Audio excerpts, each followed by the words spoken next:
Good morning friends. हम लोग Indian polity का अध्ययन कर रहे थे और कहाँ तो NCERT सार संग्रह बुक है, उसमें हम लोग चैप्टर वाइज अध्ययन कर रहे हैं। उसी में पॉलिटी का आज 5वां वीडियो होगा। तो देखते हैं। हम लोग भारत के प्रधानमंत्री के बारे में जानकारी देख रहे थे, जिसमें सबसे पहले प्रधानमंत्री पंडित जवाहरलाल नेहरू हैं, ये तो हर कोई जानता है। और इसी तरह से बहुत सारे जानकारी हैं, जैसे कि सबसे अधिक उम्र में कोई प्रधानमंत्री बना तो मोरारजी देसाई बने थे। चरण सिंह कभी संसद के अधिवेशन में भाग नहीं लिए। इंदिरा गांधी प्रथम प्रधानमंत्री जिनका उनके कार्यकाल के दौरान उनकी हत्या हो जाती है। लाल बहादुर शास्त्री पहले प्रधानमंत्री जिनकी मृत्यु विदेश में हो गया। राजीव गांधी सबसे कम उम्र के प्रधानमंत्री।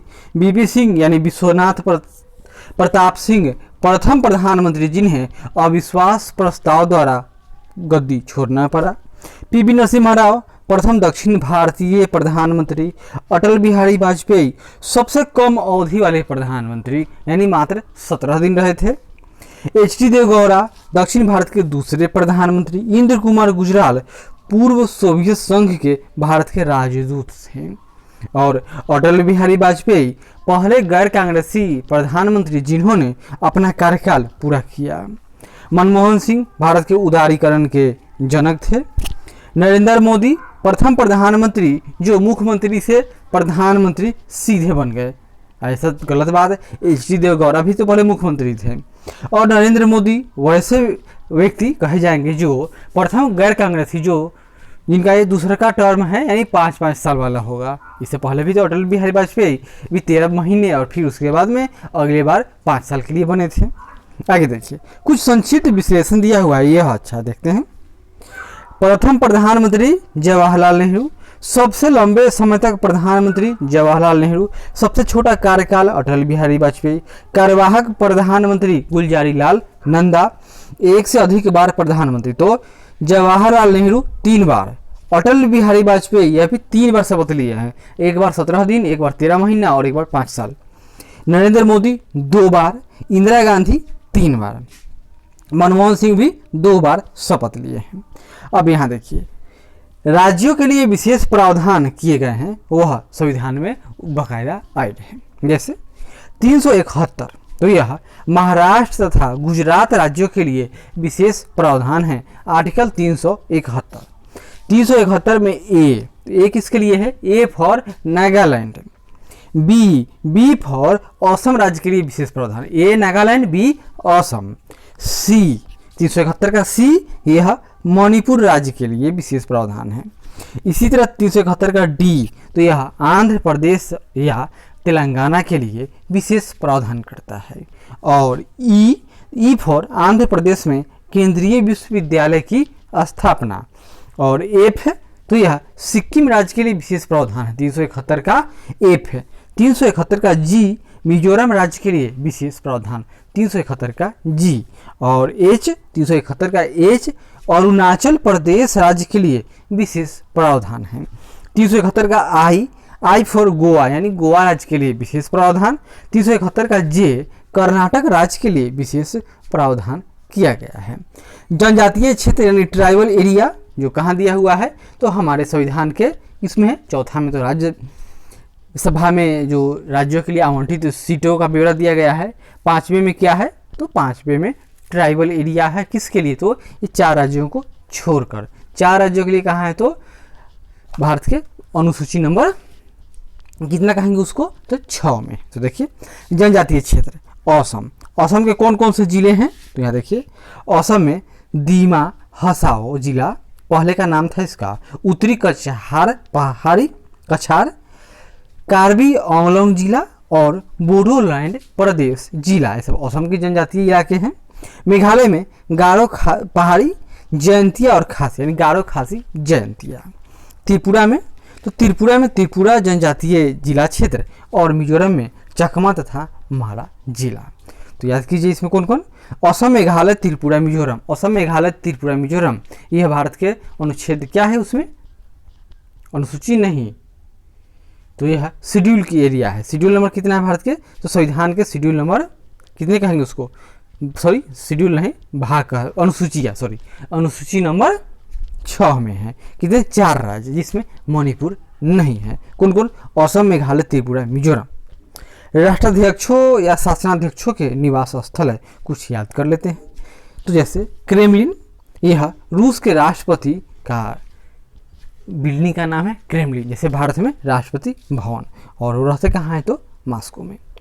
24 ससेक्स ड्राइव, तो यह कनाडा के प्रधानमंत्री का निवास स्थल है और यह ओटावा में है। राष्ट्रपति भवन यानी भारत में है, जो नई दिल्ली में है। 10 डाउनिंग स्ट्रीट, यह प्रधानमंत्री ब्रिटेन के उनका आवास है, जो लंदन में है। रोम में इटली के राष्ट्रपति का आवास, उसका नाम क्या है? क्रिवेरिनल पैलेस। और राष्ट्रपति मैक्सिको कहाँ है? तो मैक्सिको सिटी में है, उसके राजधानी में। और नाम जगह का लॉस पिनोस, महल का नाम लॉस पिनोस। और राष्ट्रपति आयरलैंड के जो हैं वो कहाँ रहेंगे? तो डबलिन में रहेंगे, डबलिन। और उस बिल्डिंग का नाम अरास एन वास्तारेन, अरास एन वास्तारेन। और प्रधानमंत्री किसके? तो स्पेन के कहाँ रहते हैं? मैड्रिड में। और उस किला का नाम क्या है? पोलेसियो डिला मोनक्लो। और महारानी ब्रिटेन की कहाँ रहेंगी? लंदन में। और उस बिल्डिंग का नाम बकिंगहम पैलेस है। इसी तरह चांसलर कहाँ? तो जर्मनी में होता है। और रहेंगे कहाँ? तो उनका स्थल वान में है, मतलब बर्लिन में वो नहीं रहती हैं। और जगह बिल्डिंग का नाम फेडरल चांसलर। राष्ट्रपति इंडोनेशिया के कहाँ रहते हैं? जोको विडोडो साहब, तो यहाँ जकार्ता में रहते हैं। और बिल्डिंग का नाम क्या है? तो मर्डेका पैलेस है। जर्मनी के चांसलर तो हर कोई जानता है, मार्केला एंजल मार्केला वाली बात है। प्रधान, और आगे देखिए राष्ट्रपति पाकिस्तान अभी कौन है? कमेंट कीजिएगा। वहाँ तो जो प्रधानमंत्री होता है वही हाईलाइटेड रह जाता है या तनाशाह। तो नाम है, रहेंगे कहाँ? इस्लामाबाद में। और बिल्डिंग का नाम क्या है उसका? एवान ए सदर। नरेश, अब तो नेपाल में नरेश रहे नहीं, अब प्रधानमंत्री ही वहाँ रहते हैं। और राष्ट्रपति पुर्तगाल के कहाँ रहेंगे? राजधानी, कहाँ राजधानी? लिस्बन में है। और बिल्डिंग का नाम पैलेसियो डिबेलेम। और प्रधानमंत्री ऑस्ट्रेलिया के तो कहाँ रहेंगे? सिडनी में नहीं रहेंगे, कैनबरा में रहते हैं, राजधानी है। और बिल्डिंग का नाम डलहौज, नरेश यानी राजा हैं, कहाँ के? बेल्जियम के। कहाँ रहेंगे? अपनी राजधानी ब्रुसेल्स में। और बिल्डिंग का नाम चेट्यू डी लाचेन। सियोल है, क्या है? तो दक्षिण कोरिया की राजधानी है सियोल।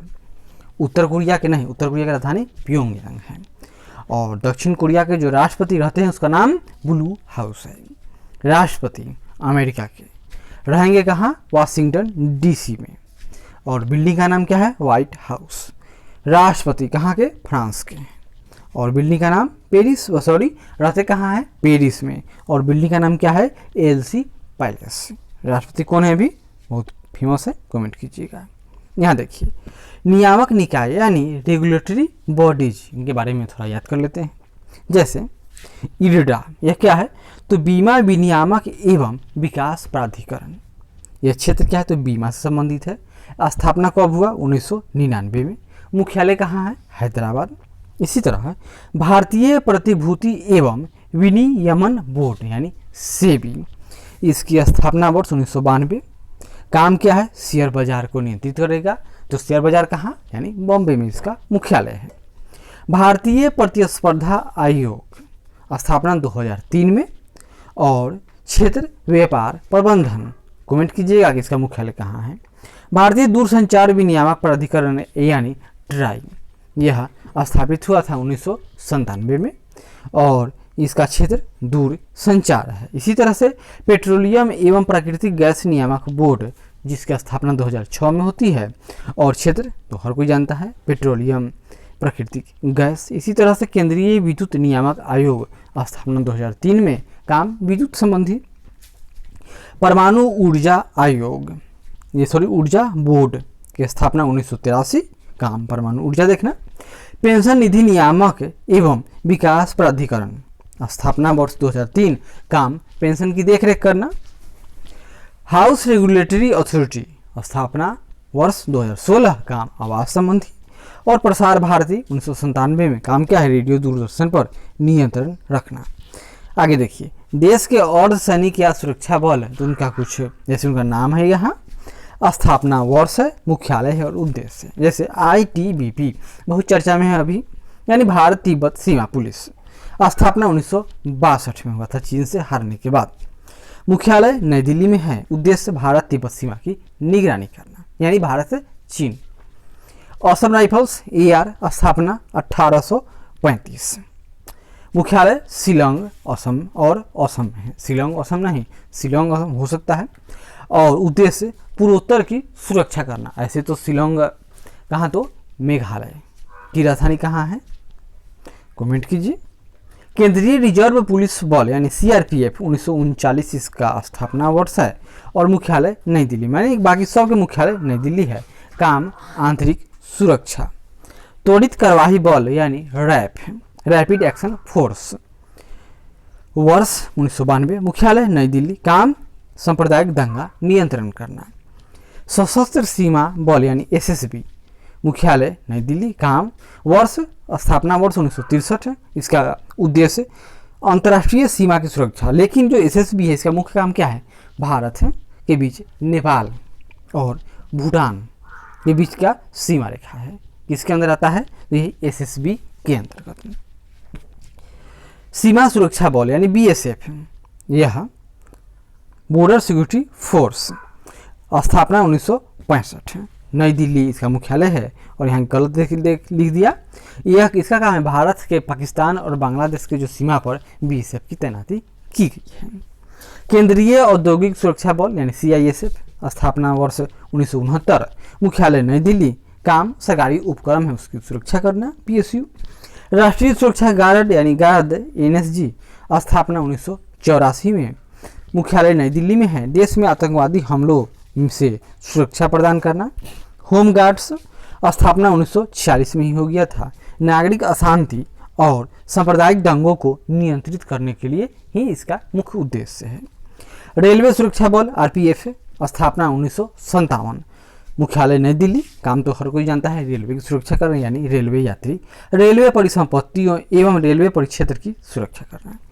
विशेष सुरक्षा समूह यानी SPG, स्थापना वर्ष 1988, मुख्यालय नई दिल्ली। काम प्रधानमंत्री, पूर्व प्रधानमंत्री तथा उनके परिवार की सुरक्षा।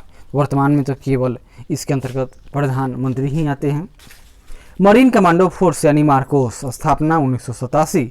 काम ये नौसैनिक बल है। प्रमुख देशों के नागरिक सम्मान है, थोड़ा देख लेते हैं एक नज़र।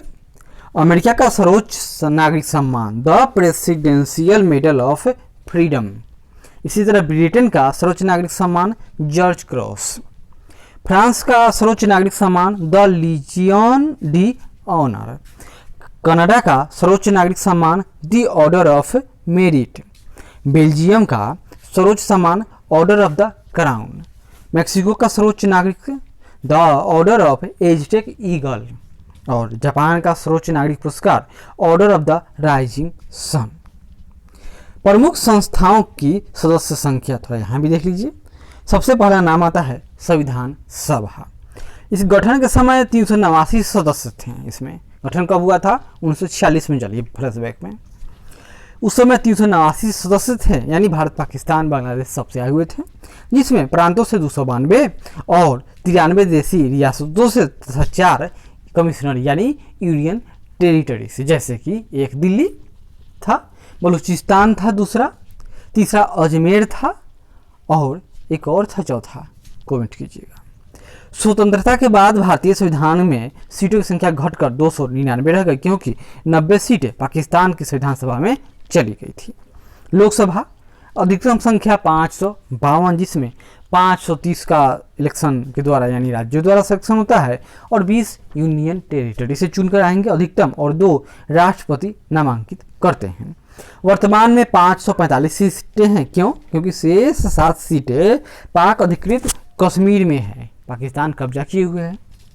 राज्यसभा अधिकतम सदस्य संख्या 250 है, जिसमें 238 राज्यों से तथा 12 राष्ट्रपति द्वारा मनोनीत किए जाते हैं। वर्तमान में 245 सदस्य ही हैं। क्यों? क्योंकि जान ही गए 5 कहा गया, पाकिस्तान कब्जा किए हुए है। विधानसभा, तो अधिकतम संख्या विधानसभा में 500 हो सकती है।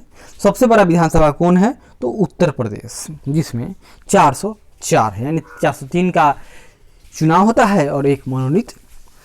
और इसी तरह से पश्चिम बंगाल 294 है, लेकिन 288 का ही 294 पश्चिम बंगाल। महाराष्ट्र 288, बिहार 243। विधानसभा में न्यूनतम सदस्य संख्या 60 होना चाहिए, लेकिन इसके कुछ अपवाद हैं, जैसे सिक्किम 32। 60 से कम संख्या वाली विधानसभा जैसे गोवा 40, मिजोरम 40, सिक्किम 32, पुदुचेरी में 30 है। विधान परिषद अधिकतम सदस्य संख्या, तो राज्यसभा के सदस्यों की 1/3 हो सकती है। विधान परिषद में न्यूनतम सदस्य संख्या, तो 40 सदस्य विधान परिषदों वाले राज्य कौन कौन है, उत्तर प्रदेश, बिहार, महाराष्ट्र, आंध्र प्रदेश, तेलंगाना व कर्नाटक, इतने में ही विधान परिषद हैं। लेकिन अब तो आंध्र प्रदेश का भी नाम काट दीजिए, और जम्मू कश्मीर तो राज्य रहा ही ना। उच्चतम न्यायालय में कुल न्यायाधीशों की संख्या 34 है, यानी 33 न्यायाधीश और 1 मुख्य न्यायाधीश। लोकसभा में सर्वाधिक सदस्य संख्या वाला राज्य, तो उत्तर प्रदेश, यानी उत्तर प्रदेश 80।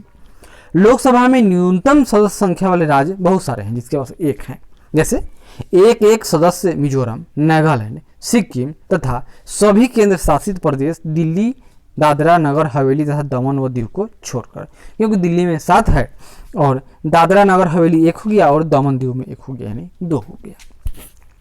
राज्यसभा में सर्वाधिक सदस्य संख्या वाला राज्य, तो उत्तर प्रदेश है, वहाँ 31 है। राज्यसभा में न्यूनतम सदस्य संख्या वाले राज्य जिसमें 1-1 होंगे, तो कौन कौन देखिए, गोवा, नागालैंड, मणिपुर, त्रिपुरा, मेघालय, सिक्किम, मिजोरम, अरुणाचल प्रदेश और पुडुचेरी। इन सबसे 1-1 राज्यसभा के मेंबर चुनकर आते हैं। 8वीं अनुसूची में भाषाओं की संख्या 22 है। शुरू में तो इसमें 14 ही थे, लेकिन बाद में अलग अलग समय पर इसमें अन्य भाषाएं शामिल की गई। गणपूर्ति यानी कोरम के लिए आवश्यक सदस्य संख्या, लोकसभा, राज्यसभा, विधानसभा, विधान परिषद में तो सदन की कुल संख्या का 1/10%, 1/10 भाग। आगे देखिए, प्रमुख आयोग और समितियों के बारे में थोड़ा पढ़ लेते हैं। आयोग या समिति का नाम और प्रमुख तत्व, जैसे सरदार सवर्ण सिंह समिति 1976 में आया। काम, 42वें संविधान संशोधन 1976 द्वारा 10 मूल कर्तव्यों का समावेश किया गया था। सरकारिया आयोग 1983, इनका उद्देश्य क्या था, केंद्र राज्य संबंधों पर अनुशंसा देना। धर आयोग 1947-48, इसके धर इसके अध्यक्ष थे। राज्यों का पुनर्गठन भाषा के आधार पर नहीं होना चाहिए, यह बोले थे।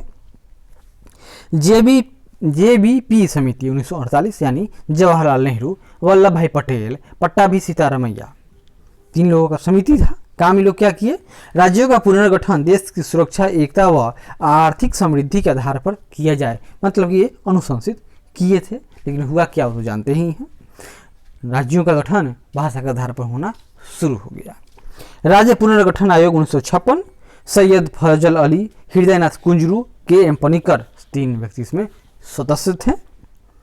और राज्यों के गठन के लिए भाषा को आधार बनाया गया। इसी के आधार पर राज्य पुनर्गठन अधिनियम बनाया गया। और पहले कौन बन गया था अधिनियम से पहले ही, तो आंध्र प्रदेश, भाषा के आधार पर बनने वाला पहला राज्य। लोक लेखा समिति यानी पब्लिक अकाउंट्स कमेटी, इसमें कुल सदस्य 22 होते हैं, जिसमें 15 लोकसभा से तथा 7 राज्यसभा से। इसका मुख्य कार्य भारत के लोक लेखा तथा CAG के प्रतिवेदन का निरीक्षण करना होता है। प्राकलन समिति यानी एस्टिमेट कमेटीज, कुल इसमें 30 सदस्य होते हैं और सब के सब लोकसभा से आते हैं। काम, प्रशासनिक दक्षता एवं मितव्ययता बढ़ाने के लिए पैसा कम खर्च करना है के लिए वैकल्पिक नीतियों का सुझाव तथा संसद में प्राकलन के लिए सुझाव है।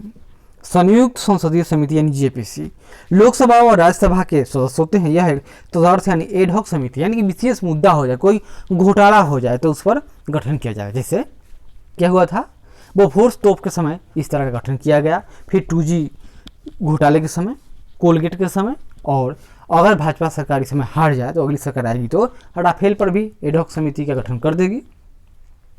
कोठारी आयोग 1976 में, इसके प्रमुख कौन थे? तो डी एस कोठारी।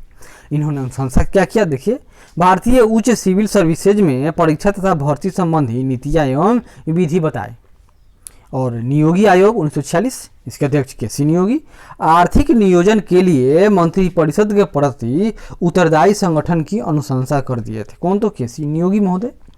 बलवंत राय मेहता 1956 से 57 का कार्यकाल था। त्रिस्तरीय पंचायती राज संस्थाओं के गठन की संस्तुति दी थी। वी एम तारकुंडे समिति 1974।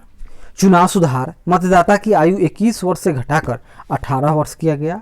चुनाव प्रचार में सरकारी धन एवं तंत्र का उपयोग न करना आदि अनुशंसाएं की गई थी। V M Tarkunde 1974। तब ना राजीव गांधी आएंगे और वोट देने का एज घटाकर 18 वर्ष कर दिए, पहले 21 था। पूंछी आयोग 2007 में, अध्यक्ष मदन मोहन पूंछी। केंद्र राज्य संबंध के विषय में अनुशंसाएं की। द्वितीय प्रशासनिक सुधार आयोग 2005, अध्यक्ष वीरप्पा मोइली यानी वीरप्पा मोइली ने 2009 में अध्यक्ष पद से त्यागपत्र दे दिया तथा उसके बाद वी रामचंद्रन इसके अध्यक्ष बनाए गए थे। राष्ट्रपति द्वारा चयनित पदाधिकारी, सर देख लेते हैं कि राष्ट्रपति के द्वारा कौन कौन से पदाधिकारियों का चयन होता है। यहाँ देखिए, यह पद है, यह अनुसूची यानी कि आर्टिकल में उसका ब्यौरा दिया होगा। निर्वाचन संबंधी कुछ अनुच्छेद यानी किस अनुच्छेद के तहत उनका निर्वाचन होगा, उनका न्यूनतम एज, यहाँ पर अधिकतम एज है, शपथ किसके द्वारा लेंगे और त्यागपत्र किसको देंगे। तो प्रधानमंत्री लोकसभा में बहुमत दल का नेता होता है। इसका वर्णन आर्टिकल 75 में है। इनका न्यूनतम एज 25 वर्ष होना चाहिए। अधिकतम एज की कोई गारंटी नहीं है, कब्र में पाओ तब भी प्रधानमंत्री बन सकते हैं।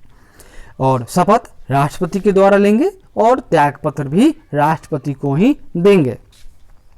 मुख्य न्यायाधीश यानी सर्वोच्च न्यायालय के आर्टिकल 124 में इनके बारे में वर्णन है और 124 के 1 में यह बताया गया है कि उनका निर्वाचन संबंधी यानी कैसे उनको चुना जाएगा, क्या क्या योग्यताएं होनी चाहिए। न्यूनतम एज कुछ नहीं है, पढ़ लीजिए, अभिमन्यु भी सुप्रीम कोर्ट का न्यायाधीश बन सकता था। और अधिकतम 65 वर्ष। शपथ राष्ट्रपति द्वारा और त्यागपत्र भी राष्ट्रपति को ही देंगे। न्यायाधीश सर्वोच्च न्यायालय के आर्टिकल नंबर 124(1) में इनके बारे में लिखा है और इनका रिटायरमेंट होने का अधिकतम एज 62 वर्ष। अगर 62 वर्ष में आप मुख्य न्यायाधीश न बन पाए तो आप उसी समय रिटायर हो जाओगे। अगर मुख्य न्यायाधीश बन जाता है कोई 62 वर्ष में तो वह 65 वर्ष तक चला जाएगा। राष्ट्रपति द्वारा मनोनीत और राष्ट्रपति द्वारा शपथ ग्रहण तथा राष्ट्रपति को ही त्यागपत्र देंगे। राज्यपाल, इनके बारे में आर्टिकल 153 में लिखा गया है। 155 में बताया गया है कि उनका चुनाव कैसे होगा। मिनिमम एज 35 वर्ष, अधिकतम की कोई सीमा नहीं। हाई कोर्ट के मुख्य न्यायाधीश द्वारा शपथ और राष्ट्रपति को त्यागपत्र देंगे। मुख्य चुनाव आयुक्त, आर्टिकल नंबर 324 के 2 में इनके बारे में लिखा गया है कि उनका चुनाव कैसे होगा। अधिकतम एज दिया है 65 वर्ष, इससे ज़्यादा तक नहीं है। और राष्ट्रपति द्वारा ही इनका शपथ ग्रहण होगा और राष्ट्रपति को ही ये त्यागपत्र देंगे। महान्यायवादी, इनके बारे में आर्टिकल 76 में लिखा गया है और वहीं पर यह भी लिख दिया गया है कि उनका चुनाव यानी सिलेक्शन कैसे होगा। और 65 वर्ष उनका अधिकतम एज है और शपथ तो न लेंगे लेकिन त्यागपत्र राष्ट्रपति को ही देंगे। अध्यक्ष लोक सेवा आयोग, अध्यक्ष और सदस्य लोक सेवा आयोग, ये दोनों के बारे में आर्टिकल 315 में ही लिखा गया है और अधिकतम एज 65 वर्ष होगा। त्यागपत्र किसको देंगे? राष्ट्रपति को ही दे देंगे। अध्यक्ष वित्त आयोग, इन संबंधित जो आर्टिकल है आर्टिकल नंबर 280, अधिकतम एज 65 वर्ष और त्यागपत्र किसको देंगे? तो राष्ट्रपति को। उपाध्यक्ष नीति आयोग व प्रोटेम स्पीकर, तो नीति आयोग के उपाध्यक्ष के बारे में कुछ नहीं है, वो तो प्रधानमंत्री के प्रसाद पर्यंत है।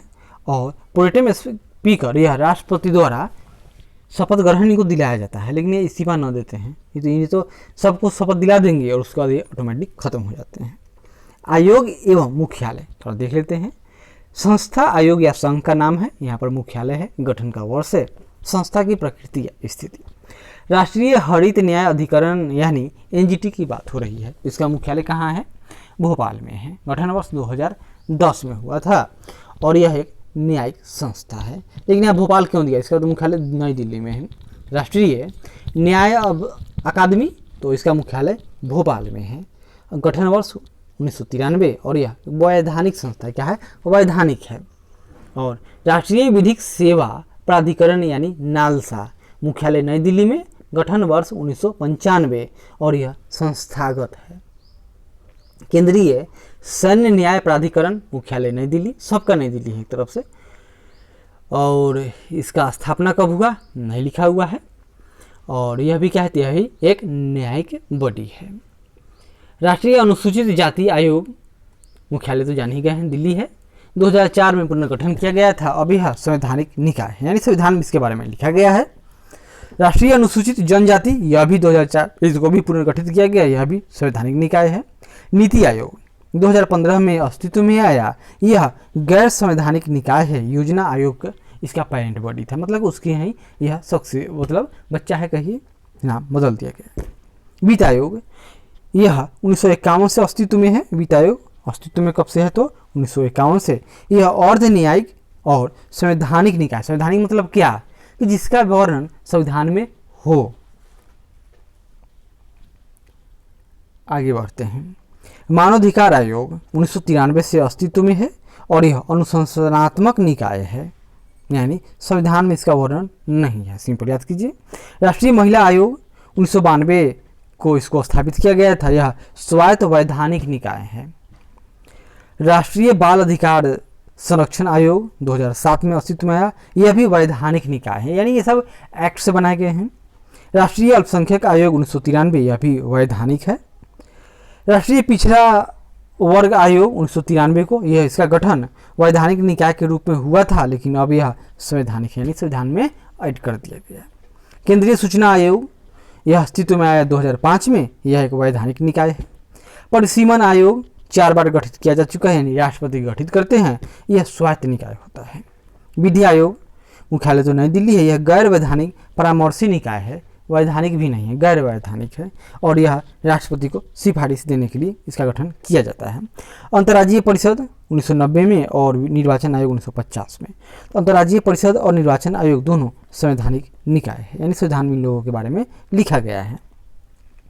भारत में भ्रष्टाचार पर नियंत्रण तथा नागरिकों की शिकायतों के निवारण के लिए कुछ वैधानिक तथा संस्थागत ढांचा है, जैसे लोक सेवक जांच अधिनियम 1850 याद कीजिए, भारतीय दंड संहिता 1860, ये सब अंग्रेज ही देकर गए हुए हैं। विशेष पुलिस प्रतिष्ठान 1941, दिल्ली पुलिस प्रतिष्ठान अधिनियम 1946, यहीं से अधिकार कौन लेता है, सीबीआई। भ्रष्टाचार निवारण अधिनियम 1988 में आया था। जांच आयोग अधिनियम 1952 राजनीतिक नेताओं तथा प्रमुख सार्वजनिक व्यक्तियों के लिए है यह।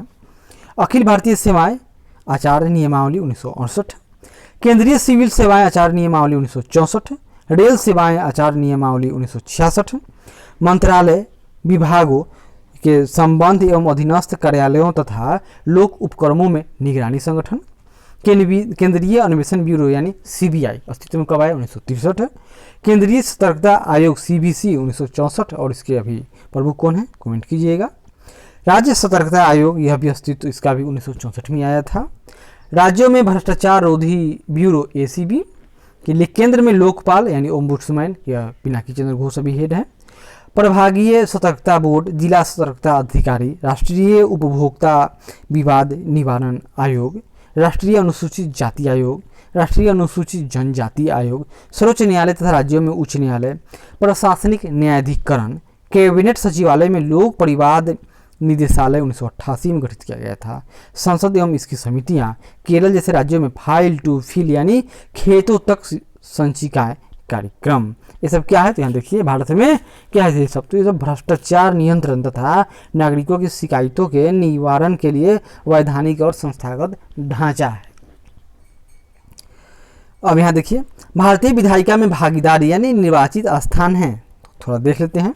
सबसे बड़ा राज्य जनसंख्या के मामले में उत्तर प्रदेश, यानी इसमें आपको राज्यसभा में सबसे ज़्यादा 31 स्थान, कुल लोकसभा में भी 80 स्थान, अनुसूचित जाति में भी 17 स्थान मिलेगा, अनुसूचित जनजाति में 1 है। तो अनुसूचित जनजाति में सबसे ज़्यादा स्थान कहाँ है, तो मध्य प्रदेश का नाम खोजिए, एमपी, मध्य प्रदेश में अनुसूचित जनजाति यानी ट्राइब का संख्या सबसे अधिक है, यानी इसका लोकसभा में सबसे ज़्यादा सीट आते हैं, क्या कितने, तो 6 आते हैं। और विधानसभा में सबसे अधिक संख्या किसका है, तो उत्तर प्रदेश का ही है। अनुसूचित जाति का भी सबसे ज़्यादा संख्या कहाँ से आएगा, तो यूपी से ही आएगा, 92 आएंगे। और इसी तरह से मध्य प्रदेश में भी अगर राज्यसभा यानी विधानसभा में सबसे ज़्यादा संख्या, तो मध्य प्रदेश में एसटी यानी ट्राइब्स का संख्या देखिए 75, इतना और कहीं ना है। यही याद कर लीजिए और कोई काम का नहीं है हम लोगों का।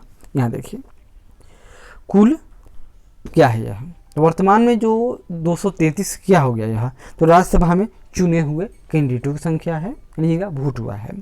543 यानी लोकसभा में चुने गए लोगों की संख्या, 2 तो मनोनीत होते हैं, और यह 83 है।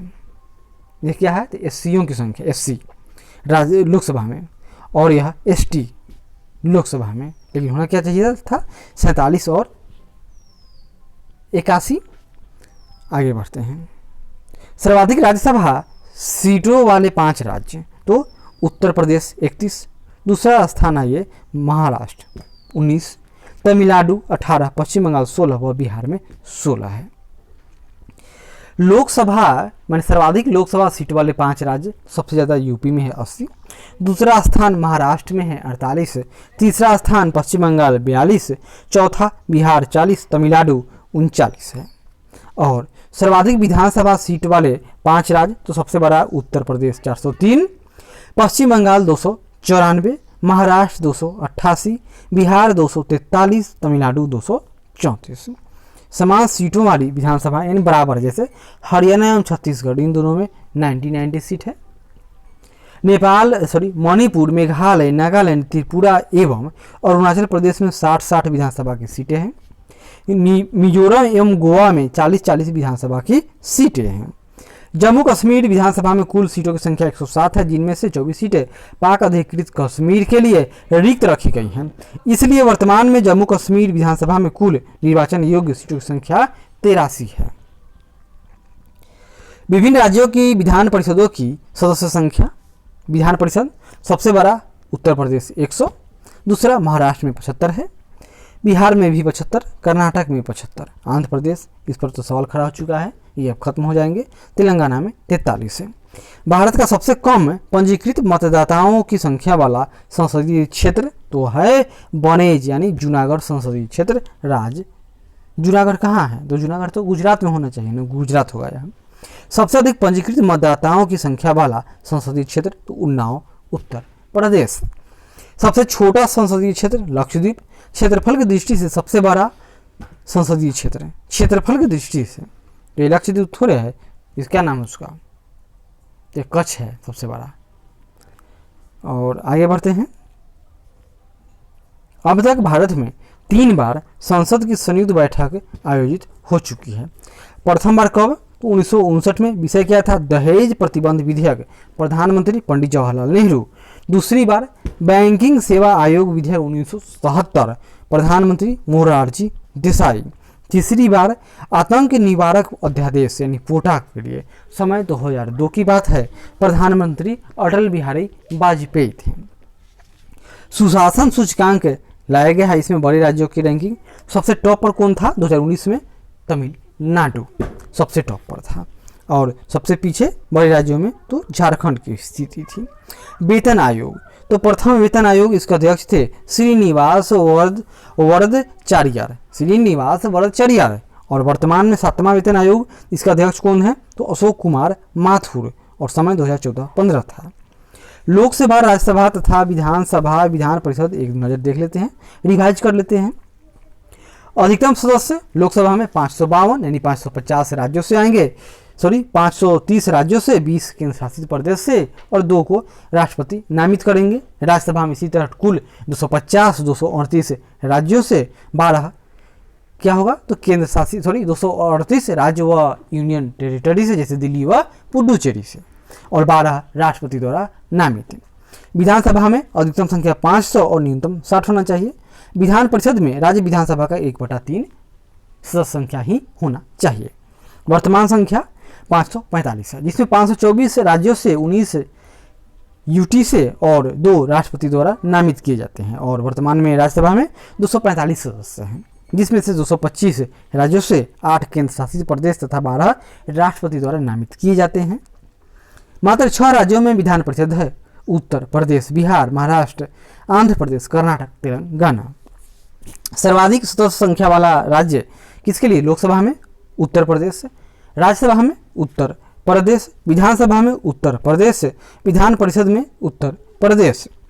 न्यूनतम संख्या वाले राज्य लोकसभा में कौन कौन होगा? तो गोवा, नागालैंड, सिक्किम, सभी केंद्र शासित प्रदेश दिल्ली को छोड़कर सब में एक एक सीट है। गोवा, पुदुचेरी एवं सभी पूर्ववर्ती यानी नॉर्थ ईस्ट को, जिसमें और सबको छोड़कर सबसे राज्यसभा के एक एक कैंडिडेट ही चुनाव में यानी सेलेक्ट होकर आते हैं। गोवा, मिजोरम में 40-40 सीटें हैं, सिक्किम में 32 व पुदुचेरी में 30 विधानसभा की सीटें हैं और तेलंगाना में सबसे कम विधान परिषद के मात्र 43 सीट हैं। प्रकार में लोकसभा क्या है? तो लोकसभा अस्थायी सदन है, राज्यसभा अस्थायी, विधानसभा अस्थायी, विधान परिषद अस्थायी, लेकिन इसको समाप्त किया जा सकता है। गठन से संबंधित अनुच्छेद लोकसभा के बारे में आर्टिकल नंबर 81 पढ़िए।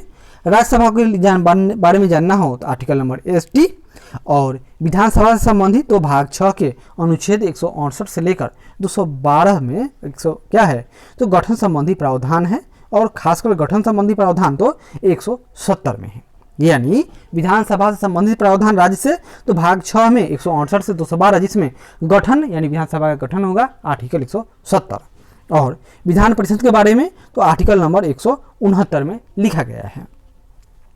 सदस्य बनने हेतु आयु यानी एज, तो आपको अगर प्रधानमंत्री मुख्यमंत्री बनना हो यानी लोकसभा का सदस्य बनना हो तो आप 25 वर्ष की आयु होना चाहिए। अगर आप राज्यसभा के सदस्य बनकर प्रधानमंत्री बनना चाहेंगे तब आपकी एज 30 वर्ष होनी चाहिए। अगर मुख्यमंत्री बनना चाहते हैं तो विधानसभा के सदस्य के रूप में चुना आइएगा तब न बनिएगा, तो 25 वर्ष। अगर आप विधान परिषद के सदस्य बनना चाहेंगे तो आपका एज 30 वर्ष होना चाहिए। विशेष कार्यकाल 5 वर्ष, परंतु इस अवधि के पूर्व भी प्रधानमंत्री परिषद के परामर्श पर वह राष्ट्रपति द्वारा विघटित की जा सकती है। राज्यसभा यह कभी भंग नहीं होती, बल्कि इसके 1/3 सदस्य प्रत्येक दूसरे वर्ष की समाप्ति पर अवकाश ग्रहण कर लेते हैं। प्रत्येक सदस्य 6 वर्ष तक राज्यसभा का सदस्य रहता है। और राज्य विधानसभा तो कार्यकाल 5 वर्ष, परंतु इस अवधि से पूर्व मुख्यमंत्री के परामर्श पर राज्यपाल द्वारा विघटित किया जा सकता है, यानी विधानसभा की बात हो गई। और विधान परिषद तो इनका विघटन तो नहीं होगा, लेकिन समाप्त इनको किया जा सकता है, यानी सेम राज्यसभा के जैसे हैं, लेकिन राज्यसभा का न तो विघटन होगा न ही समाप्त किया जा सकता है, लेकिन विधान परिषद का विघटन तो न होगा लेकिन उनको समाप्त कर दिया जाएगा। पदाधिकारी लोकसभा में क्या होगा? अध्यक्ष एवं उपाध्यक्ष होते हैं। राज्यसभा में सभापति और उपसभापति, लोकसभा में अध्यक्ष ओम बिरला हैं, उपाध्यक्ष कमेंट कीजिएगा। और इसी तरह से राज्यों के ये राज्य का विधानसभा और विधान परिषद है, और यह विधान परिषद में भी सभापति और उप सभापति का इलेक्शन होता है, यानी जो उसके प्रमुख होते हैं यही दोनों होते हैं। गौण पूर्ति यानी कोरम के लिए आवश्यक सदस्य तो कुल संख्या का 1/10, सब में 1/10 ही लागू होता है। आगे देखिए, भारत के प्रमुख पदाधिकारी देखते हैं। भारत में प्रमुख पदाधिकारी कौन कौन से हैं? जैसे राष्ट्रपति, इनके बारे में आर्टिकल नंबर क्या लिखा है? तो 52 में लिखा गया है। किससे संबंधित है? राष्ट्रपति, आर्टिकल 52। निर्वाचन संबंधी अनुसूची यानी आर्टिकल 54। न्यूनतम एज 35, अधिकतम आयु नील, कुछ नहीं। शपथ ग्रहण कौन करवाता है? सुप्रीम कोर्ट का मुख्य न्यायाधीश। किसको? राष्ट्रपति को। और अगर त्याग पत्र देंगे तो उपराष्ट्रपति को। इसी तरह से उपराष्ट्रपति, इनके बारे में ब्यौरा आर्टिकल नंबर 63 में है। और निर्वाचन संबंधी तो आर्टिकल नंबर 66 में लिखा गया है। इसी तरह से न्यूनतम एज 35 वर्ष, अधिकतम कोई जरूरी नहीं। शपथ ग्रहण इनको राष्ट्रपति दिलाएंगे और त्याग पत्र भी ये राष्ट्रपति को ही देंगे। राष्ट्रपति के निर्वाचक मंडल में राज्यसभा, लोकसभा और राज्यों की विधानसभा के निर्वाचित सदस्य शामिल होते हैं, जबकि उपराष्ट्रपति के निर्वाचन मंडल में केवल संसद के दोनों सदनों के निर्वाचित सदस्य ही शामिल होते हैं। याद को समझें, मतलब क्या है? राष्ट्रपति के निर्वाचन में लोकसभा और राज्यसभा के निर्वाचित सदस्य यानी मनोनीत नहीं, यानी राज्यसभा के जो 12 मनोनीत है वह न भाग लेंगे, संसद के यानी लोकसभा के 2 जो मनोनीत राष्ट्रपति की हैं वो भाग नहीं लेंगे। इसी तरह से राज्यों के विधानसभा यानी जितने भी राज्य हैं जहाँ पर विधानसभा है उसके ही चुने गए प्रतिनिधि मनोनीत नहीं, और जो पुदुचेरी और दिल्ली विधानसभा के सदस्य हैं वह भी भाग लेते हैं। लेकिन उपराष्ट्रपति में ऐसा नहीं है, उपराष्ट्रपति में केवल लोकसभा और राज्यसभा के सदस्य ही भाग लेते हैं। अन्य पदाधिकारियों के बारे में लोकसभा अध्यक्ष, इनके बारे में आर्टिकल 89 में लिखा हुआ है। आर्टिकल 93 में इनके निर्वाचन संबंधी उपबंध दिए गए हैं। न्यूनतम आयु 25 वर्ष होना चाहिए। निर्वाचन कैसे होगा, तो लोकसभा सदस्यों द्वारा ही मतदान करके लोकसभा अध्यक्ष को चुन लिया जाता है। लोकसभा सदस्य के रूप में पहले ही ये शपथ ग्रहण कर लेते हैं, इसलिए इनका शपथ ग्रहण नहीं होता है। और त्यागपत्र किसको देंगे, तो अपने सेकेंड को दे देंगे, यानी उपाध्यक्ष को देंगे। लोकसभा अध्यक्ष उपाध्यक्ष आर्टिकल 93 में इनके बारे में लिखा गया है। एज इनका भी 25 वर्ष होना चाहिए। यह भी लोकसभा सदस्यों द्वारा मतदान करके ही इनका भी सिलेक्शन हो जाता है। और यह भी शपथ ना लेते हैं, क्योंकि लोकसभा सदस्य के रूप में पहले ही शपथ ग्रहण कर चुके होते हैं। और यह त्यागपत्र अध्यक्ष को देंगे। लोकसभा के सदस्य, इनका एज 25 वर्ष होना चाहिए। जनता द्वारा प्रत्यक्ष चुनाव होता है। शपथ राष्ट्रपति द्वारा दिलाया जाता है। उपराष्ट्रपति, अब कहिएगा राष्ट्रपति द्वारा कैसे, क्योंकि राष्ट्रपति के द्वारा प्रोटेम स्पीकर का शपथ दिलाया जाएगा। और प्रोटेम स्पीकर राष्ट्रपति के आदमी हो गए और वही बाकी सबको दिला देंगे। लोकसभा आगे बढ़िए। उपसभापति, इनका एज 30 साल होना चाहिए। राज्यसभा सदस्य के रूप में पहले ही शपथ ग्रहण प्राप्त कर चुके होते हैं। राज्यसभा सदस्य के रूप में ही रहेंगे यह, और त्यागपत्र सभापति को देते हैं। राज्यसभा सदस्य, इनके बारे में आर्टिकल 80 में लिखा गया है। एज 30 वर्ष होना चाहिए। राज्य विधानसभाओं के सदस्यों द्वारा मतदान करके इनको चुना जाता है। राज्यसभा के सभापति अथवा उपसभापति द्वारा इनको शपथ ग्रहण दिलाया जाएगा और इस्तीफा सभापति को देंगे। मुख्यमंत्री, यह आर्टिकल 164 में इनके बारे में लिखा गया है। एज 25 वर्ष होना चाहिए। राज्यपाल द्वारा नियुक्त किए जाएंगे। राज्यपाल ही इनको शपथ दिलाएंगे और राज्यपाल को ही यह अपना त्याग पत्र दे देंगे। विधानसभा सदस्य, आर्टिकल 170 में इनके बारे में लिखा गया है। इनके बारे में एज इनको कितना होना चाहिए, 25 वर्ष। यह जनता द्वारा प्रत्यक्ष निर्वाचन करके आते हैं। राज्यपाल शपथ दिलाएंगे और विधानसभा के अध्यक्ष को यह क्या करेंगे, अपना त्याग पत्र दे सकते हैं। विधानसभा के सदस्य, इनके बारे में आर्टिकल 173 में वर्णन है। इनका एज 30 वर्ष होना चाहिए। अप्रत्यक्ष रूप से निर्वाचित होते हैं। राज्यपाल, यानी राज्यपाल क्या करेंगे, इनको शपथ दिलाएंगे और सभापति को, यानी जो राज्य विधान परिषद के सभापति होते हैं, उनको क्या करेंगे, अपना त्याग पत्र दे देंगे जाकर। उपयुक्त सभी पदों में अधिकतम आयु निश्चित नहीं की गई है। अब थोड़ा यहाँ देखिए, भारतीय संविधान की अन्य देशों के संविधान से कुछ तुलना है करते हैं देश, और यह भारत, ब्रिटेन, अमेरिका, रूस, जापान, फ्रांस। विशेषता क्या है, भारत का संविधान लिखित है, सबका लिखित है, केवल ब्रिटेन को छोड़कर यह अलिखित है। भारत का संविधान कैसा है, लचीला है या कठोर है, तो भारत का संविधान मिश्रित है। और कठोर किसका किसका है, सबका कठोर है, केवल ब्रिटेन का छोड़कर वह लचीला है। एकात्मक या संघात्मक, तो भारत में क्या है, मिश्रित है, यानी एकात्मक लक्षणों सहित संघात्मक व्यवस्था। ब्रिटेन, तो ब्रिटेन का संविधान एकात्मक है, लेकिन एकमात्र संघ, और जापान का भी एकात्मक है, फ्रांस एकात्मक है, जर्मनी, रूस, अमेरिका, ये लोग संघ हैं। संसदीय अध्यक्षीय लोकतंत्र, तो देखते हैं संसदीय संप्रभुता, तो यहाँ पर भारत में क्या है, संविधान ही की सर्वोच्चता है। और इंग्लैंड में, तो इंग्लैंड में संसदीय संप्रभुता है। और बाकी सब देशों में देखिए, अमेरिका में भी संविधान की सर्वोच्चता है। और इसी तरह से नीचे देखते हैं, ये कौन दो देश बचा, तो फ्रांस में भी संसद की समिति की संसद की सीमित शक्तियाँ हैं फ्रांस में, और जापान में संविधान की सर्वोच्चता है। और इसी तरह से भारत में क्या है, गणतंत्र या राजतंत्र, तो भारत में गणतंत्र है। और इंग्लैंड में तो संवैधानिक गणतंत्र है, बस इतना ही याद कीजिए। अमेरिका में, फ्रांस में सब गणतंत्र है। और जापान में भी संवैधानिक राजतंत्र है। और फ्रांस में, ब्रिटेन में भी संवैधानिक राजतंत्र है, यानी राजा ही प्रमुख है। राष्ट्रपति, तो भारत में राष्ट्रपति नाम मात्र का एवं अप्रत्यक्ष निर्वाचित होता है। तो ब्रिटेन में राष्ट्रपति नहीं हुआ तो राजा या रानी, जापान में भी राजा या रानी, अमेरिका में सरकारी प्रधान प्रत्यक्ष निर्वाचन, राष्ट्रपति ही सब कुछ है। और रूस में भी राष्ट्रपति ही सब कुछ है। और यहाँ देखिए, जर्मनी में राष्ट्रपति भारत के जैसे नाम मात्र का प्रधान एवं अप्रत्यक्ष रूप से निर्वाचित। नागरिकता भारत में एकल नागरिकता, ब्रिटेन में एकल, लेकिन अमेरिका, रूस इसमें द्वि नागरिकता है। और जर्मनी में भी एकल नागरिकता। विधि की सम्यक प्रक्रिया या विधि द्वारा स्थापित प्रक्रिया, तो भारत में विधि द्वारा स्थापित प्रक्रिया है। और इंग्लैंड में विधि का शासन है। और इसी तरह अमेरिका में विधि की सम्यक प्रक्रिया है। और यह कौन है आपका? तो जापान है। तो जापान में विधि द्वारा स्थापित प्रक्रिया, यानी भारत में और जापान में बराबर इस मैटर पर। यहाँ देखिए, यहाँ तुलना कीजिए, यह ब्रिटेन के संविधान, फ्रांस का संविधान, दक्षिण अफ्रीका का संविधान, अमेरिका का संविधान, चीन का संविधान। बारे में पढ़ लेते हैं।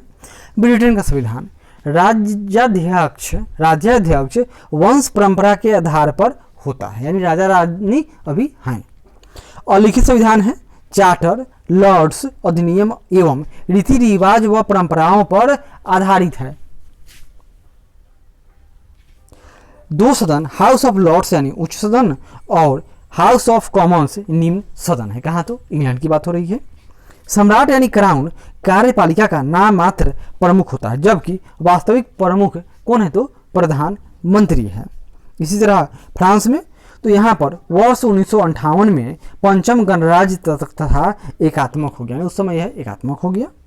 संसदीय व अध्यक्षीय शासन प्रणाली का यहाँ पर मिश्रण है, यानी राष्ट्रपति व प्रधानमंत्री दोनों को पावर है। द्विसदनात्मक, यानी नेशनल असेंबली को निम्न सदन व सीनेट को उच्च सदन कहते हैं। राष्ट्रपति राज्य एवं शासन दोनों का प्रमुख है। दक्षिण अफ्रीका, यहाँ पर वर्ष 1997 में नया संविधान लागू किया गया। एकात्मक शासन व्यवस्था है वहाँ पर, एकात्मक सिंगल। राष्ट्रपति शासन एवं राज्य दोनों का अध्यक्ष है कौन? राष्ट्रपति।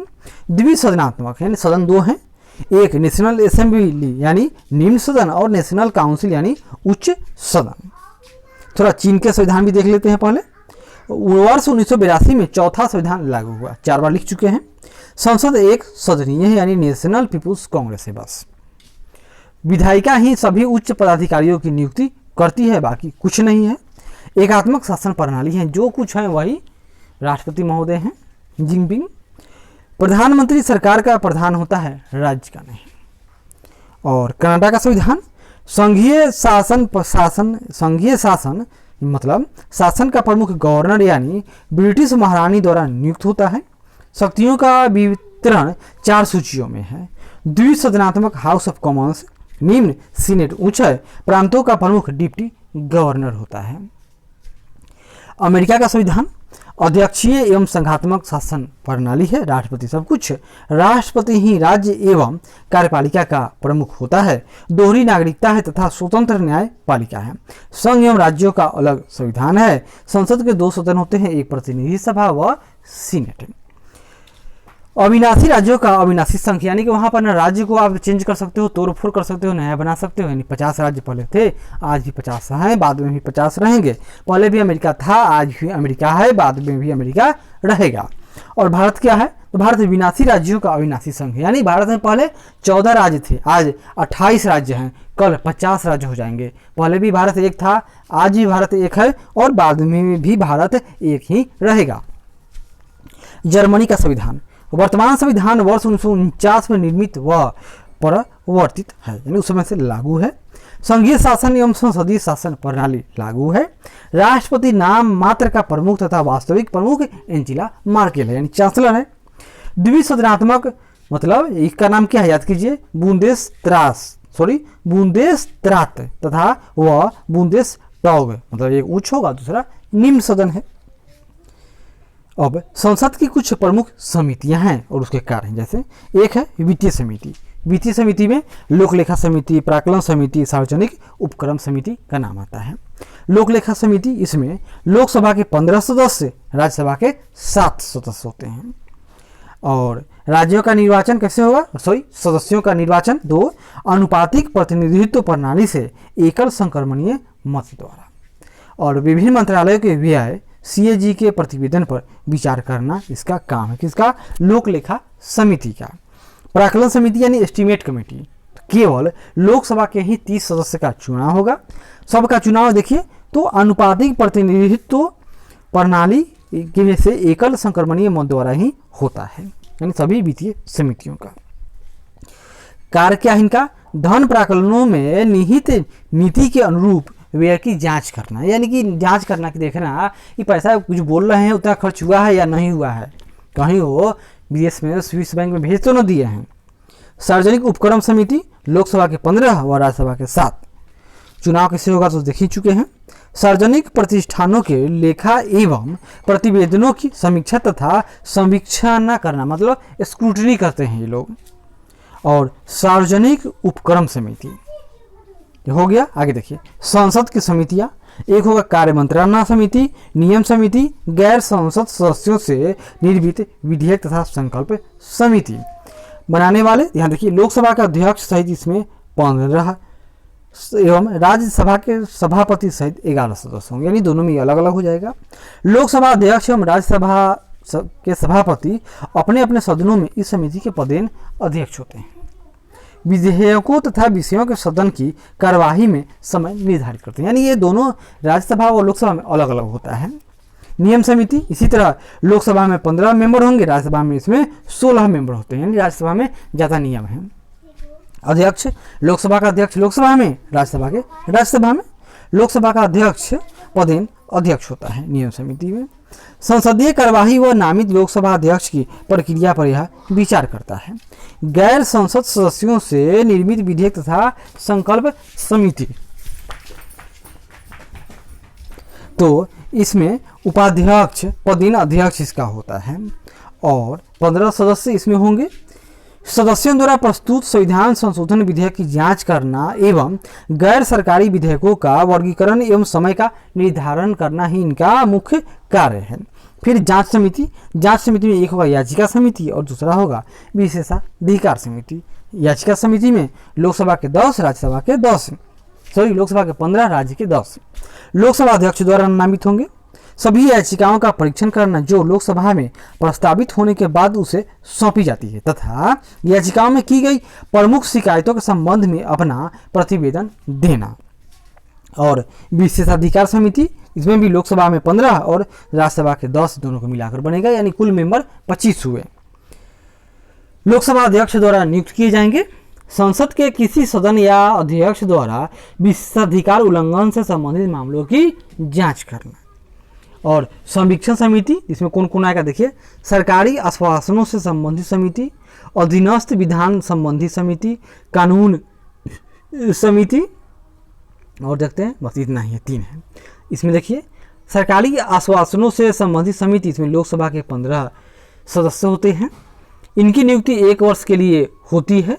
सरकार या मंत्रियों द्वारा दिए जाने वाले आश्वासन पूरे किए गए अथवा नहीं इस बात की जांच कर प्रतिवेदन प्रस्तुत करना इसका काम है। दूसरा, अधीनस्थ विधान संबंधी समिति, लोकसभा के 15 सदस्य होंगे। इसका कार्यकाल 1 वर्ष का होता है। संविधान द्वारा प्रदत्त विनियमों, नियमों, उपनियमों तथा प्रदत्त शक्तियों का पदाधिकारियों द्वारा उचित प्रयोग की जांच करना है। और तीसरा, कानून समिति, लोकसभा के 15 सदस्य इसमें होते हैं। लोकसभा अध्यक्ष इसका पदेन अध्यक्ष होता है। सरकार द्वारा बनाए जा रहे नियमों व अधिनियमों की जांच करना इसका मुख्य कार्य है। सामान्य प्रयोजन समिति, लोकसभा के सदस्य इसमें क्या है तो 20 होंगे और लोकसभा के अध्यक्ष ही इसका पदेन अध्यक्ष होगा। सदन की कार्य प्रणाली के संगठन तथा सुधार से संबंधित विषयों पर परामर्श देना इसका मुख्य कार्य है। भारतीय राज्य व्यवस्था में प्रथम थोड़ा देख लेते हैं।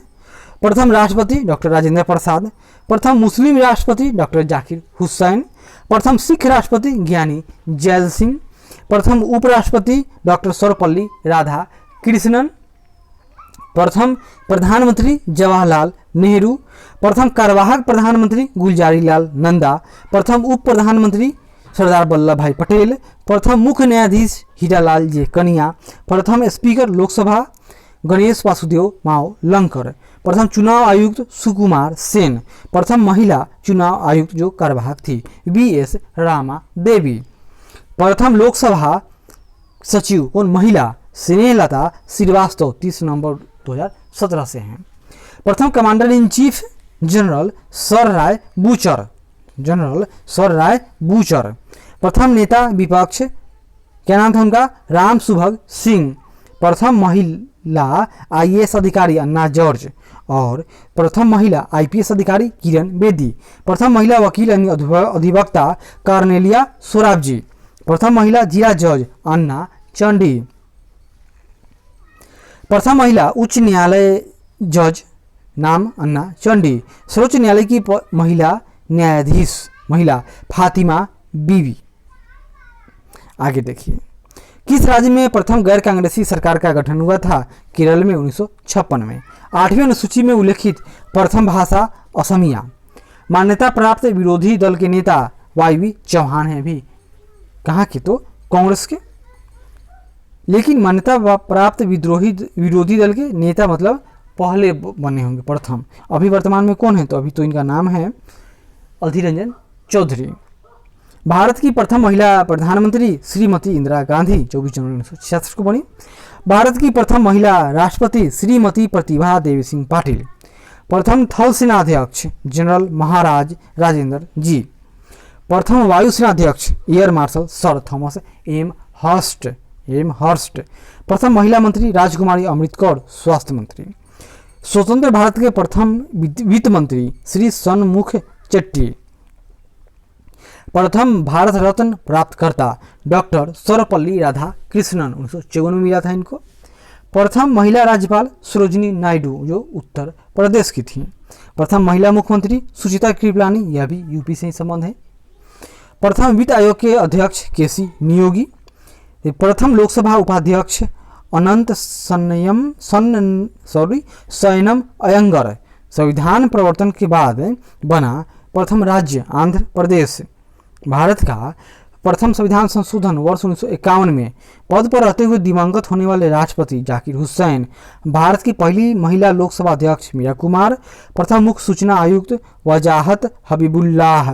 प्रथम नीति आयोग के अध्यक्ष श्री नरेंद्र मोदी। विभिन्न पदों हेतु मानक निर्धारण किए गए हैं। जैसे यहाँ देखिए, यहाँ पर पद का नाम है, उनका कार्यकाल, अधिकतम आयु, नियुक्ति यानी किसके द्वारा किया जाएगा और उनको पदच्युत किसके द्वारा किया जा सकता है। जैसे नियंत्रक एवं महालेखा परीक्षक यानी कैग जो अभी कौन है? तो जगदीश चंद्र मुर्मू। इनका कार्यकाल 6 वर्ष का होगा या अधिकतम एज 65 वर्ष जो पहले पूर जाए।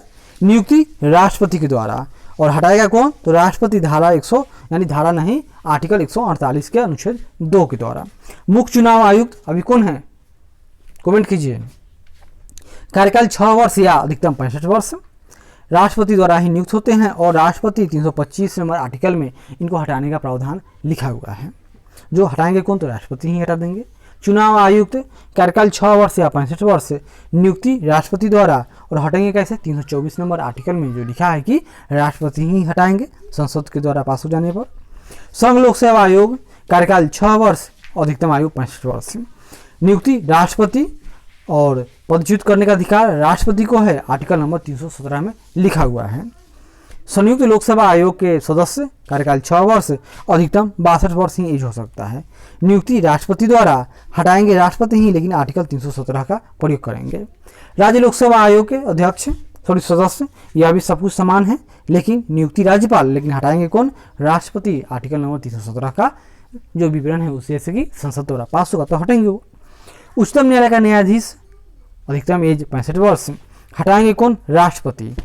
और बनाएंगे कौन? राष्ट्रपति। नियुक्ति राष्ट्रपति के द्वारा और हटाया कैसे जाएगा? राष्ट्रपति द्वारा, आर्टिकल 124 के प्रावधान द्वारा यानी संसद द्वारा पास करके। उच्च न्यायालय का न्यायाधीश, अधिकतम समय सीमा इनका एज 62 वर्ष है।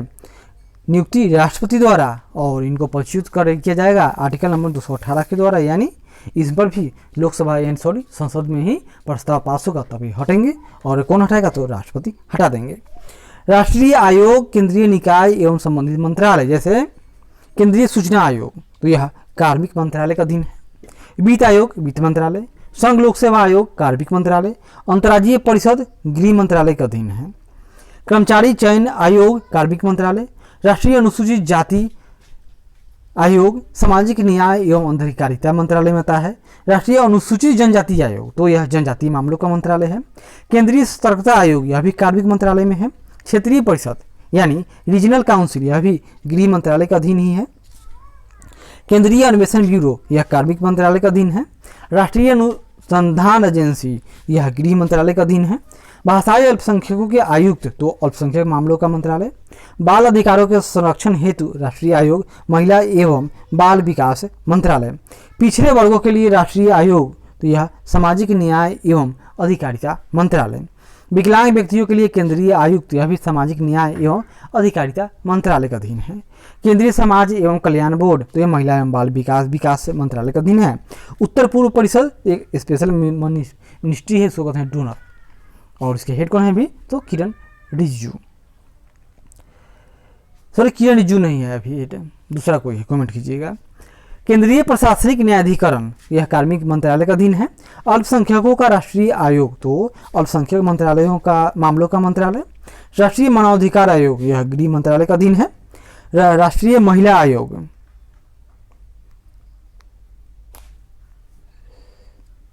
एक मिनट, हाँ, राष्ट्रीय महिला आयोग कहाँ गया, राष्ट्रीय महिला आयोग, तो महिला एवं बाल विकास मंत्रालय के अधीन आता है। वस्तु एवं सेवा कर परिषद यानी जीएसटी की बात है, goods and service tax council, यह वित्त मंत्रालय का अधीन है। लोकपाल कार्मिक मंत्रालय। राष्ट्रीय अन्वेषण अभियान गृह मंत्रालय। भारत का महान्यायवादी विधि एवं न्याय मंत्रालय। भारत का महान्यायभिकर्ता यानी अटॉर्नी जनरल महान्यायवादी। महान्यायभिकर्ता यानी सोलिसिटर जनरल ऑफ इंडिया, यह भी विधि एवं न्याय मंत्रालय। भारत का विधि आयोग, यह भी विधि एवं न्याय मंत्रालय। निर्वाचन आयोग विधि एवं न्याय मंत्रालय। भारत का परिसीमन आयोग विधि एवं न्याय मंत्रालय के अधीन ही आता है। समितियों के नाम हैं, जैसे कि यहाँ पर मिले एक जगह समितियों का नाम और मंत्रालय या विभाग उनका। सबसे पहले राज्यसभा के अधीन कुछ समितियां हैं। वाणिज्य समिति, तो यह वाणिज्य एवं उद्योग संबंधी कार्य देखता है। गृह मामलों की समिति, तो गृह मंत्रालय एवं उत्तर पूर्व क्षेत्र का विकास देखता है। मानव संसाधन विकास समिति, अब तो यह शिक्षा मंत्री हो गए, तो मानव संसाधन विकास, युवा मामले एवं खेल, महिला एवं बाल विकास। और उद्योग समिति, तो भारी उद्योग एवं सार्वजनिक उद्योग तथा एमएसएमई यानी सूक्ष्म लघु एवं उद्यम, लघु एवं मध्यम उद्यम इसके अंतर्गत आते हैं। विज्ञान प्रौद्योगिकी समिति, पर्यावरण एवं वन समिति, तो विज्ञान एवं प्रौद्योगिकी, अंतरिक्ष, भूविज्ञान, परमाणु ऊर्जा, पर्यावरण, वन एवं जलवायु परिवर्तन इसके अधीन आते हैं।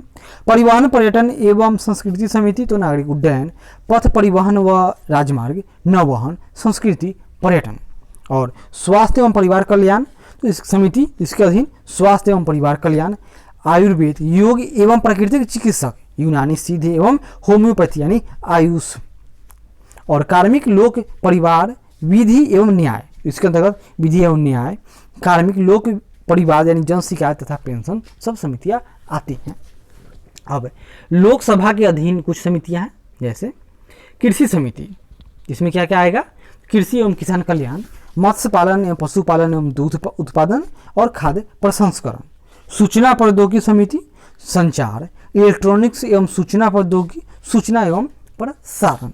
और रक्षा समिति, तो सिंपल रक्षा। ऊर्जा समिति, नवीन ऊर्जा एवं अक्षय ऊर्जा तथा ऊर्जा। विदेश मामलों का समिति, एक ही समिति, तो विदेश मंत्रालय। और वित्त समिति, तो वित्त, कॉर्पोरेट मामले, योजना और सांख्यिकी एवं कार्यक्रम कार्यान्वयन। खाद्य एवं उपभोक्ता मामले एवं जन वितरण, तो इसमें आएगा उपभोक्ता मामले, खाद्य एवं जन वितरण। मंत्री कौन थे अभी, तो रामविलास पासवान, जिनकी मृत्यु हो गई। श्रम समिति, तो इसमें कौन कौन आता है विभाग, श्रम एवं रोजगार, कौशल विकास एवं उद्यमिता तथा कपड़ा यानी वस्त्र। और पेट्रोलियम एवं प्राकृतिक गैस समिति, तो इसके अंतर्गत पेट्रोलियम एवं प्राकृतिक गैस आएगा। रेलवे समिति यानी रेल। नगर विकास समिति, आवास एवं नगरीय मामले। जल संसाधन समिति, तो जल शक्ति मंत्री होंगे। अब रसायन एवं उर्वरक समिति, तो रसायन एवं उर्वरक स्पेशल है। ग्रामीण विकास समिति, तो ग्रामीण विकास पंचायती राज आएंगे। कोयला एवं इस्पात समिति, तो कोयला और खान दोनों अलग अलग है। सामाजिक न्याय एवं अधिकारिता समिति, तो सामाजिक न्याय एवं अधिकारिता, जनजातीय मामले एवं अल्पसंख्यक मामले इसके अधीन आते हैं। वर्तमान पदाधिकारी, तो राज्यसभा के सभापति वेंकैया नायडू, लोकसभा के अध्यक्ष ओम बिरला, अध्यक्ष नीति आयोग नरेंद्र मोदी, उपाध्यक्ष नीति आयोग राजीव कुमार।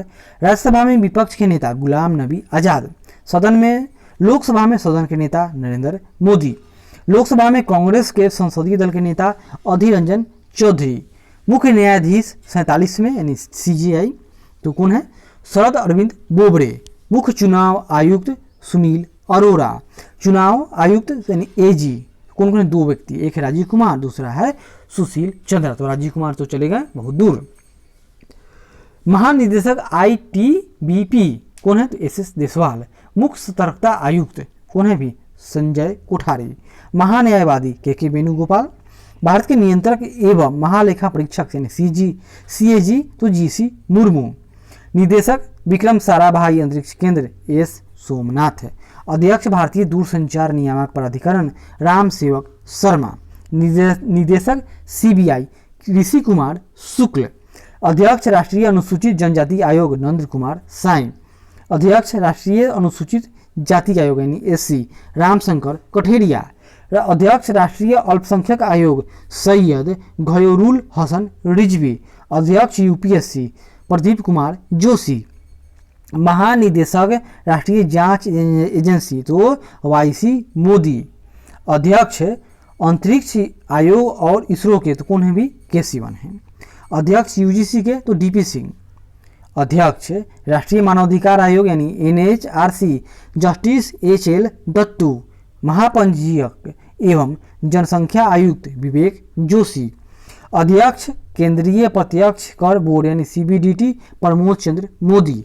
अध्यक्ष भारतीय बीमा नियामक विकास प्राधिकरण यानी IRDA सुभाष चंद्र खुंटिया।